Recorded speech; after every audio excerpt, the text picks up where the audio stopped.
কথা মতো বৃহস্পতিবার স্কুল সার্ভিস কমিশন পরীক্ষা বিভ্রাটের তদন্ত রিপোর্ট জমা দেয় সরকারকে। প্রাথমিক রিপোর্টে ব্যক্তিবিশেষের গাফিলতিকে দায়ী করা হয়েছে, কিন্তু সেই ব্যক্তিবিশেষ কারা তা কমিশনের ভেতরের না বাইরের, গাফিলতি ইচ্ছাকৃত কিনা তা স্পষ্ট নয় রিপোর্টে। ইতিমধ্যে স্কুল সার্ভিস কমিশনের চেয়ারম্যান জানিয়েছেন, প্রায় 20% পরীক্ষা কেন্দ্রে সময় মতো প্রশ্নপত্র যায়নি। এর পেছনে কমিশনের ভেতর ও বাইরের ব্যক্তিদের অসহযোগিতার আশঙ্কা করেছেন তিনি।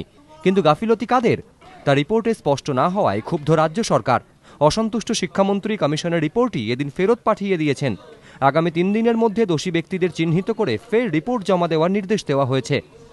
আমি চেয়ারম্যানকে বলেছি কোথায় গাফিলতি হয়েছে, কিভাবে গাফিলতি হয়েছে, তার থেকেও বড় কথা হচ্ছে কার জন্য গাফিলতি হয়েছে এবং সেই গাফিলতির চেহারাকে অন্তর্ঘাত বলা চলে কিনা সে বিষয়ে আপনি আমাকে বিস্তারিত রিপোর্ট দিন।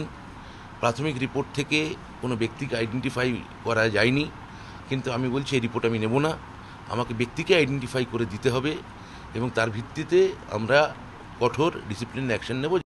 রাজ্য সরকারের প্রথম বড় নিয়োগের পরীক্ষা এই এসএসসি। প্রায় 55,000 শিক্ষক নিয়োগের পরীক্ষা বিভ্রাট ভালোভাবে নেননি মুখ্যমন্ত্রীও। সেই প্রেক্ষিতে শিক্ষামন্ত্রীর কমিশনের রিপোর্ট প্রত্যাখ্যানের ঘটনাও তাৎপর্যপূর্ণ। জেলা শাসকদের তরফে আরও একটি তদন্ত রিপোর্ট এদিন জমা পড়েছে সরকারের কাছে। তাতে উল্লেখ করা হয়েছে কিছু পরীক্ষা কেন্দ্রে কম প্রশ্নপত্র গিয়েছিল, প্যাকেজিংয়ের কারণেই এই বিভ্রাট, তাও উল্লেখ করা হয়েছে ওই রিপোর্টে। সেক্ষেত্রে গাফিলতি যদি ইচ্ছাকৃত হয় তাহলে দোষী ব্যক্তিদের কড়া শাস্তি চায় সরকার। কিন্তু কমিশনের রিপোর্টে দোষী ব্যক্তিদের চিহ্নিতকরণ হয়নি, তাই ফের আগামী 3 দিনের মধ্যে কমিশনকে পূর্ণাঙ্গ রিপোর্ট পেশের নির্দেশ দিয়েছেন শিক্ষামন্ত্রী। কৃষ্ণেন্দু অধিকারী, এবিপি আনন্দ, কলকাতা।